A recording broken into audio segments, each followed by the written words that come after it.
or his other library manipulation to find Humility. Humility all but shuts down Nick Robinson's deck. All right, so here we are. For everyone watching, welcome to round 3 of the Star City Games Open Series here in Atlanta, Georgia. I'm Gavin Verhey. I'm joined here with Adrian Sullivan. Hello. And we're bringing you live coverage of this event. This is a pretty cool match between two players, one of which is a pretty staple Legacy name. On your right, David Gearhart. David has played a ton of Legacy, a name in the community. I believe he invented the original Solidarity Reset deck from a couple years ago. And I played that deck, a ton of fun, and it's cool to see now that High Tide is better, but he's not playing that at all. He's playing a deck he calls Shot in the Dark. It's kind of like an Enlightened Tutor-based deck. You go Enlightened Tutor, Thopter Foundry, Sword of the Meek, a bunch of one-of bullets, but it also has Tezzeret in it, which can both animate his bullets and kill quickly. Right. With Thopter Foundry, Sword of the Meek, Tezzeret, that's like killing them really super fast. Yeah. His opponent, Nick Robinson, besides looking like a young Brian Hacker, is playing a nearly mono brown deck. He's got Goblin Welders here. It's the Goldatha Forgemaster deck that we saw just a few weeks back in the one of the very first Star City Games live broadcasts. Yep. I think this might have been at Indianapolis where it made the top 8 there. And there was all kinds of talk about people being like, oh my god, he laid a Goldatha Forgemaster and then got a Blightsteel Colossus and killed me. Well, there's no Blightsteel Colossus in here, but there is the Wormcoil engines that we saw before, where there was just like the ability to make this never-ending stream of Wormcoils. They draw their hands. And let's see. Flipping through them, let's see what we have. All right, players are off to the races. So, Ancient Tomb for Nick Robinson. Taps. And Grim Monolith. That is the scariest I think he could do with that one Ancient Tomb. Is that 3 Metalworker for follow-up? Voltaic keywords just fine. Oh untap my Monolith, go to 4. This is nice turn 1. Okay. Well, next turn, he has access to 7 mana without even laying another land. This turn, he's still going. Is that Sensei's Divining Top? That is a top. Just the next turn. What next turn? All right, so David Gearhart, here comes Seat of the Synod, top. There we go, tops on both sides. Only half the permanents Nick was able to lay on the first turn. And this turn, too, is going to be pretty ridiculous from Nick Robinson. Looks like he just plucked Metalworker. The name Nick Robinson sounds familiar. If anybody out there knows him and knows of some of his results, please let us know. We tried searching it in the deck database and it didn't come up, so... okay, there's that Metalworker. There's not many cards left in Nick Robinson's hand, so that Metalworker doesn't represent as much of a scary threat that it might have, but that doesn't mean it can't still help power out just a ton of mana. Emmett Gore asks a good question on Twitter. What's the interaction between Humility and Tezzeret's second ability? I believe it's a timestamp effect, so whichever one happens second will occur, but the layers got changed sometime in the last year or two, so I'm not sure if that's still how Humility works.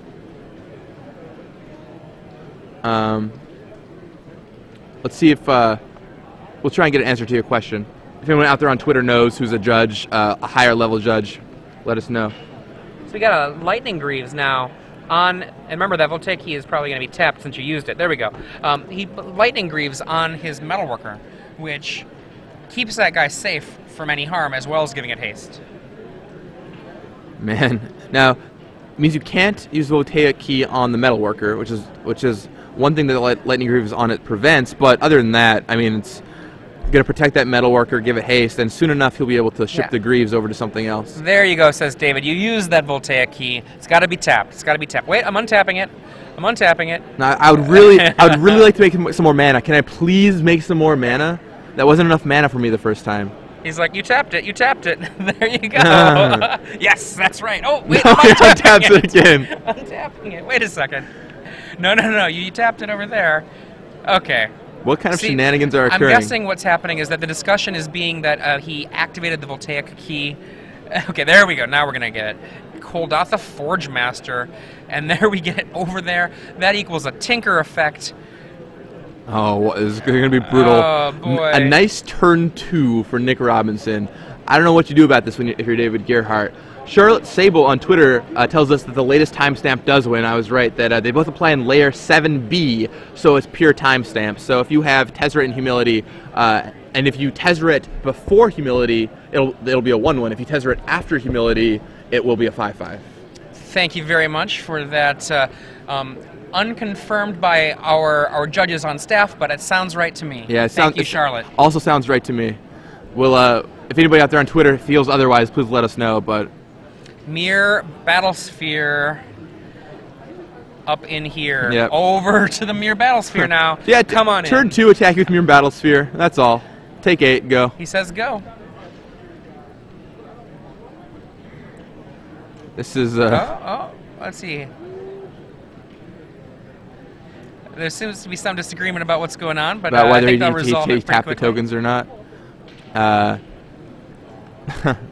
Let's see.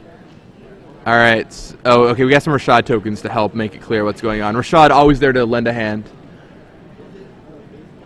Look at that. All those Rashads. Now, if you come to these events, you can get Rashad tokens for your very own, which I highly recommend. I've got one of every kind and 2 of several others. Yeah, I mean, they're going to be collector's items one day. Okay. So, Dave Gearhart off to a quick loss. Yeah, turn 2. Look at that smile. Look at that smile from Nick Robinson. Turn 2, attack with Mirror Battlesphere. Okay, yeah, that's fair. Like, is this real life? No, it is not real life. This is Legacy. Legacy is not real life. We're in some weird paranormal universe where Mirror Battlesphere attacks on turn 2. And so now the players go to their sideboards. What do we think is going to go on here, Adrian? Well, you know, there's a lot of options here for David. Some of them are very slow, though. I mean, he's got Seal of Cleansing, so basically an Enlightened Tutorable Disenchant that he has that he can get things going. He's got another Humility, which is definitely of value. And I kind of wonder maybe if he's going to bring in Firespout. Now, Firespout is a turn 3 cast, but remember, David Gearhart has access to Force of Will to be able to delay this kind of explosive start, potentially. And a Firespout, besides being you know, useful against Metalworker and Goblin Welder as a means to kill it, means that you don't necessarily have a welder hitting the table and just owning you. You know, like having the ability just to get some stuff off the table is huge. And remember also, this is a Thopter Foundry deck. So he hasn't, pardon me, remember also his opponent is playing a deck with, if he remembers the list, Lodestone Golem, which as a 5/3 is also killed by Firespout. So just loading up on those cards that can take care of the various different creatures that come from Nick Robinson, I think is going to be the way he's going to go. On the other hand, Nick Robinson, he didn't see very much of his opponent's deck. What he saw was a Sensei's Divining Top, and he saw an artifact land. I believe he saw a Seat of the Synod. So it's possible that he might view his opponent as being any number of decks. It could be a counterbalance deck. It could be, like, there's lots of different possibilities. And so he's probably going to treat this deck as a Force of Will deck. Yeah, I'd imagine you could think it's like counterbalance.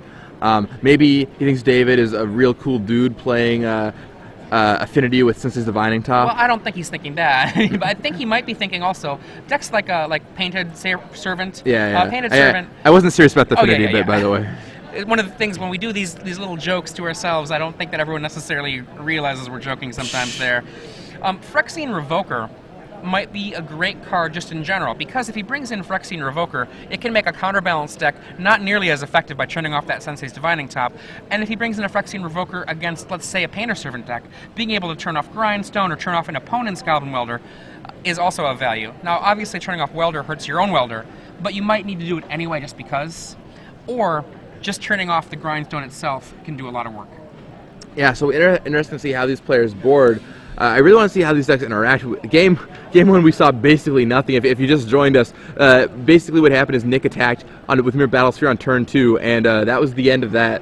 So we'll see what these two cool decks do. David Gearhart's deck looks really interesting, featuring Tezzeret, Thopter Foundry, Sword of the Meek, kind of a top engine, but no counterbalance. I really want to see how this works out. Who do you think has the advantage here in general? I like Nick's deck for this. The explosive mana David can't respond to incredibly quickly, and his responses on the early side of the game are 1-for-1s. Nick is prepared for 1-for-1s. Not only does Goblin Welder help recover from the destruction of any particular artifact that he might have, but it might just come to the table a little bit too late. If the game draws on, a Humility is going to be really devastating, but it's easily possible that Nick can just tear things up before it even gets there. Yeah. Well, we'll see what happens. David's on the play this time, so he has a little more time to set up what he's doing. But if Nick gets another draw like that one, there's no telling what's going to happen. Now, one thing to note that's really exciting in Nick Robinson's sideboard, if he expects a Force of Will to come, he has Summoning Trap in his sideboard. So if he goes Goblin Welder and it gets Force of Will, Summoning Trap can come out and really show David Gearhart what's up. That's a really neat little card to have there, yeah. Turn 1 Goblin Welder, Force of Will, okay, Lodestone Golem, go. Wow. All right, here comes top from David Gearhart. Let's see, Dave Lonchiano on Twitter wants to know what David Gearhart's counter package looks like, and I think it's just 4 forces. Yeah, just 4 Force of Wills. So I don't think he'll bring in those summoning traps, although he does have counterbalance in the sideboard, so if we see a game 3, we could see that happen. Nick Wastelands away David's land. Darksteel Citadel from Nick Robinson, and there's a Voltaic Key. Can't wasteland that one. Not that David would, but...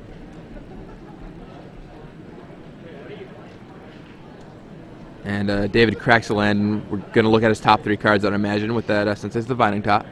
Now, one of the things that's actually really intriguing about this deck is that he has no main deck counterbalances, but he sideboards 4 counterbalances. Right. I think he's probably boarding them in, A, for the matchups where he feels that he wants them, and B, because he can kind of catch his opponents off guard. If they play a long game 1 and don't see counterbalance, they might just assume he doesn't have counterbalance in his deck. Now, I might consider playing 1 main deck counterbalance so that you can enlighten tutor for it. I agree with that. But David is a man who knows this format, so I'd imagine that possibility has crossed his mind before. If we get the chance to talk to him about his cool deck, perhaps he'll be able to tell us a little bit about why that happened. Turn 2 from Nick. We still have Voltaic Key with no real action on it.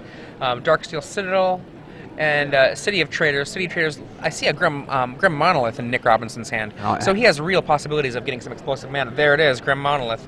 Immediately threatening the possibility of 6 mana if that resolves, which I'm guessing it probably will.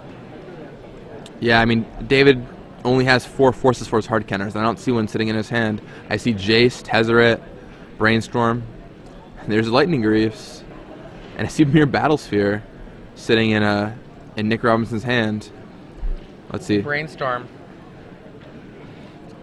There is an Engineered Explosives there. Engineered Explosives for 2 can go and destroy Nick's Lightning Greaves and Grim Monolith. Yep, and let's see, you're going to be able to top into 3 new cards here. Going to take a peek. Let's see what there is. Jace, Thopter Foundry. Is that Seal of Cleansing? He does have Seal Cleansings available from his board, so I wouldn't be surprised. I'm pretty sure that's Seal of Cleansing. Now that is definitely a good card for this matchup. Or is that Humility? I think it might be Humility. There we go. Explosives for 2. 2. Can't activate it yet. Watch David Gearhart's hands. It's really quick, really unique. This is the important turn here for Nick Robinson. Can he do something before that Explosives really tears up his development? Yeah, I mean, that Explosives is going to really hinder Nick knocking off Grim Monolith and Lightning Greaves, and it also prevents Nick from putting more things out onto the battlefield, cutting him off. 1, 2, 3, 4, 5. Is it time for Mere Battlesphere? 6, 7. Yeah, Mere Battlesphere. And looks good in quote marks. Yeah. Now David's going to take a ton of damage this turn, but he does have Ensnaring Bridge for the next turn, which will do good work. It leaves the cards there.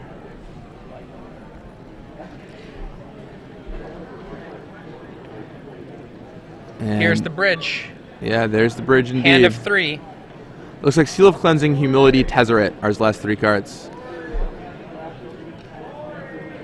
So he'll get hit by those 4 Rashad tokens, dropping his life down to 2, and then David has to find something to do on his next turn, unless Nick can play another guy and ship it to Greaves.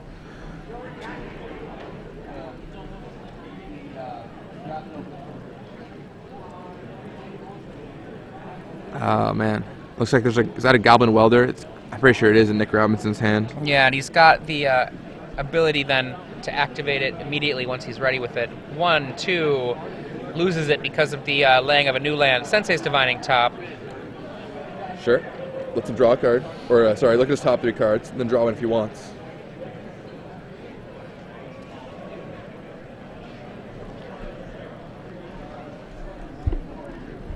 And let's see what he's going for here. He is just going to crack the top. So he tries to draw a card with the top. So there's a trick with Voltaic Key, and since it's Divining Top. Wow, that's really cool. So if you have the top in the key, you can tap it to draw a card. In response, activate the key to untap the top, and tap it again to draw a card. The way top works is not contingent on being in play to draw the card. So you draw your top card, and then draw top again. Absolutely. So you basically just get a free card, and top goes back into your hand. And in a similar way, Goblin Welder can make the same kind of trick happen. Sure. Yeah, where you sacrifice the top. It's not in play. It can't go on top of your library. All right, so David draws, and he's got 4 mirrors to deal with. Okay, that Chrome Mox is actually pretty good, helping to remove cards from his hand. So he imprints Humility, which is not a card he wants out right now, thanks to that Ensnaring Bridge. Now he's got to find a way to dump both of his cards here.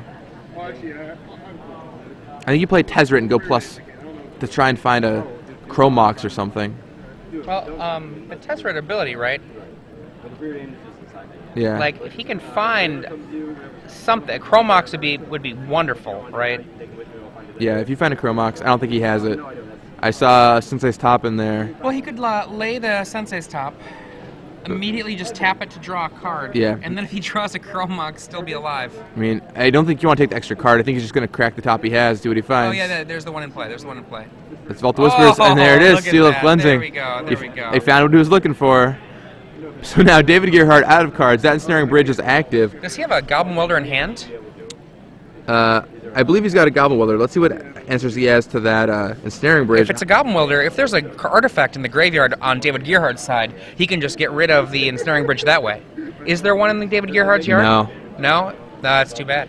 So it's important to keep in mind, Goblin Welder can target both players. Right. Because the card wasn't good enough on its own, switching out your own artifacts. Yeah, I mean, I used that card in Pro Tour a million trillion years ago, mostly to disrupt my opponents who had Tinkers. Be like, oh, I see you tinkered that. Let's put it back. Yeah, exactly. F6. F6. Dave makes it very clear he has no responses. Play through your turn. I don't want to take a draw here. Even though there's still have a half an hour left in the round, but... That was fabulous. So,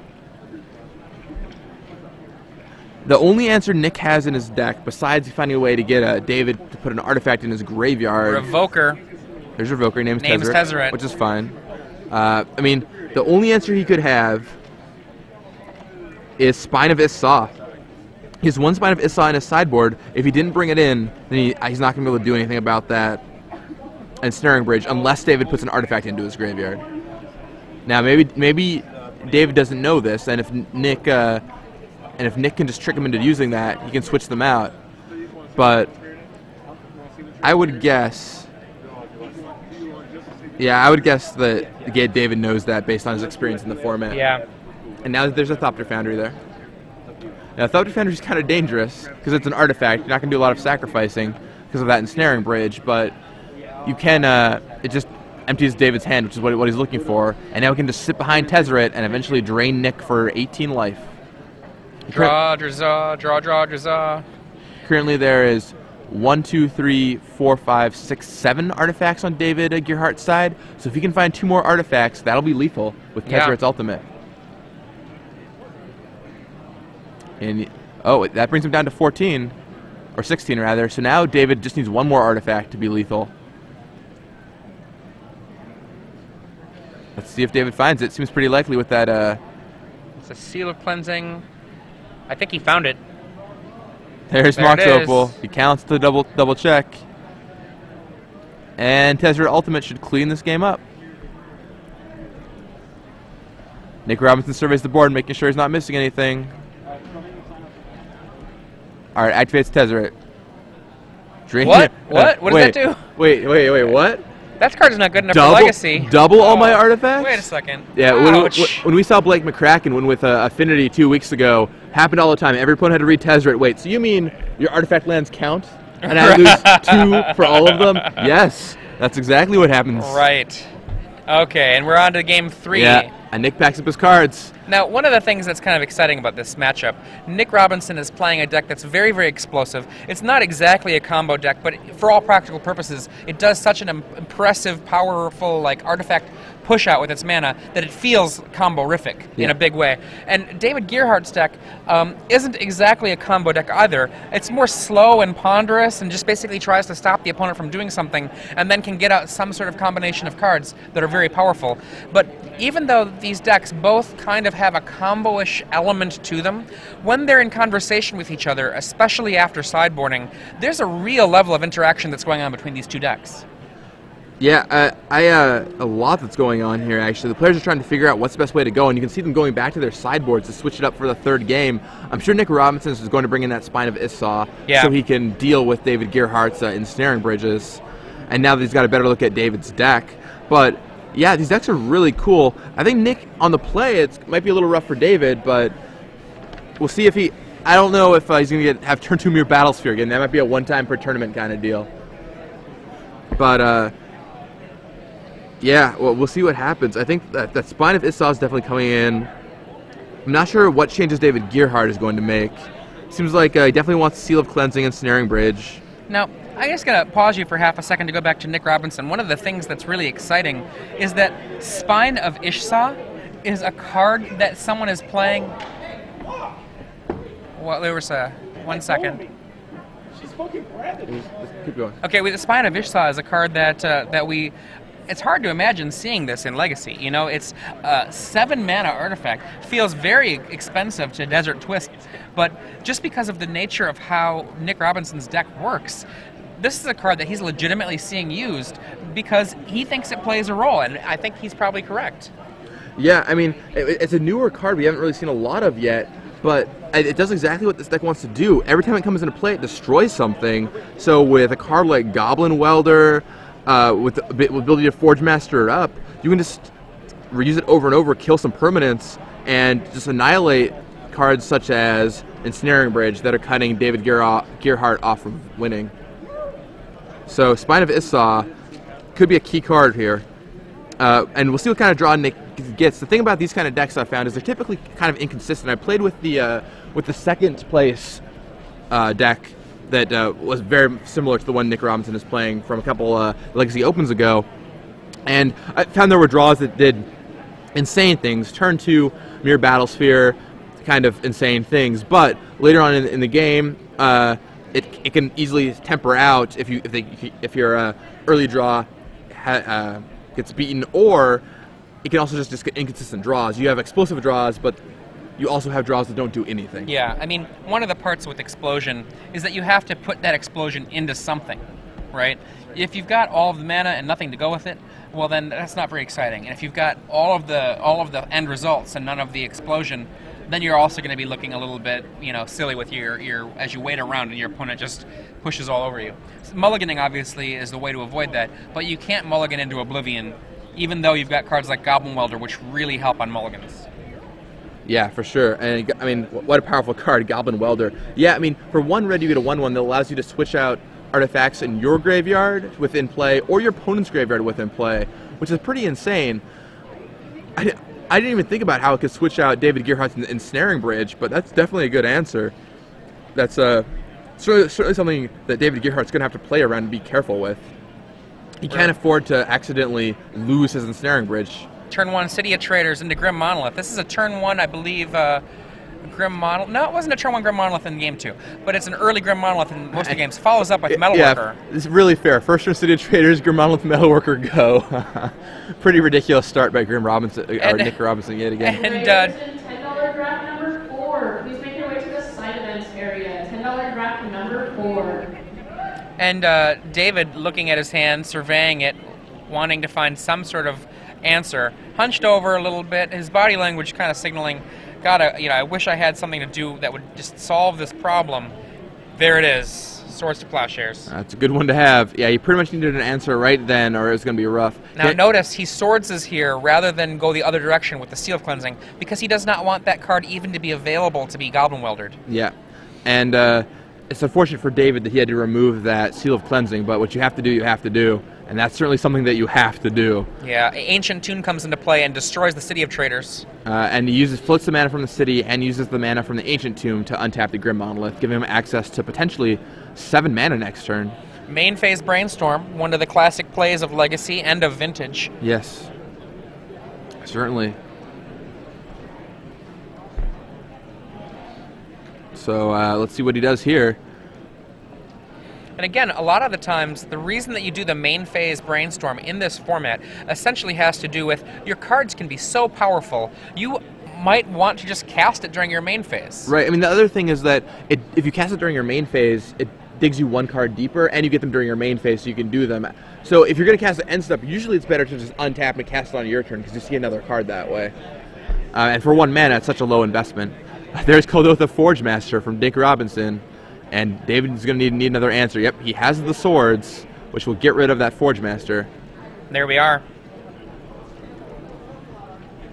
And Forge Master goes away.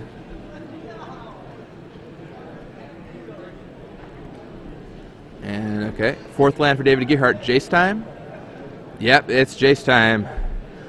So, ouch. Despite an insane start by Nick Robinson, David Gearhart has managed to fight back a little bit using double swords to plowshares, and now he's got an active Jace. Yeah, it was very important for him to have that Chrome Mox to be able to give him access to that white mana. Yeah, and now that he's got that white mana available, he was able to swords early and then stabilize the board, and now Nick can't do anything. He's just forced to pass the turn, and David has Enlightened Tutor. What do you think? Enlightened Tutor is going to be lights. And there's Thopter Foundry. I mean, it's still possible for Nick Robinson to push back into this game. Yeah, I mean, he still needs Sword of the Meek to set up his combo. Jace the Mind Sculptor in Legacy, once that is in play, can be so overwhelming, even more so than other formats. Judge to the stage, please. Judge. And David Gearhart assembles both pieces. We've got the sword, we've got the foundry. Oh, man. All right, passes back. So he's got the combo now, cracks it, and it's going to be rough for Nick Robinson to come back from this start. Let's see, what can we do if you're Nick Robinson here? I mean, basically what he needs to have happen is a succession of answers, or just, gosh, like, he could theoretically overwhelm his opponent by crafting tons of Wormcoil engines with Goblin Welder Wormcoil. Sure. But he would have to do something along that lines of making enough Wormcoil engines to overcome David Gearhart's combo, which is making X artifact creatures a turn, where X is the amount of mana he piles into it. I mean, I think Goblin Welder would be a good out, but it might be too little too late. There's a Mere Battlesphere, which is almost certainly too little too late. David Gearhart taps that Mox Opal to get another token. And let's see what we got.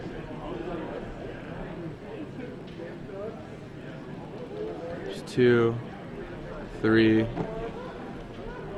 4. All right, there's Tezzeret. Yeah, and if there wasn't enough problems for Nick Robinson, that Tezzeret's going to be even worse. Granted, he could attack with the Mere Battlesphere and deal damage to David Gearhart by tapping all the Mere tokens and redirect it to Tezzeret.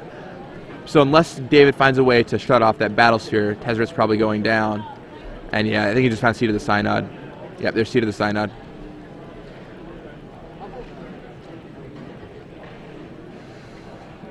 Let's see what David chooses to do. All of those blockers from that Thopter Foundry. So David bounces the Mere Battlesphere with Jace and passes the turn. Now, a lot of Rashad love happening in the battlefield right now.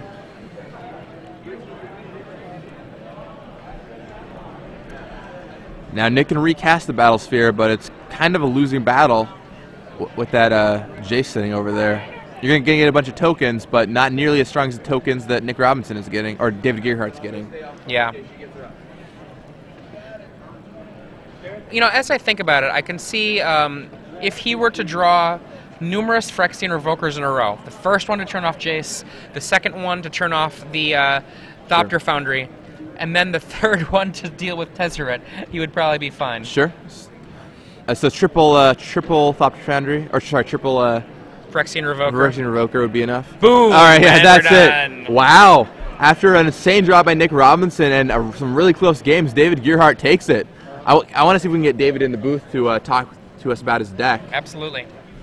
See if okay, and we got him on the way. Awesome. What a cool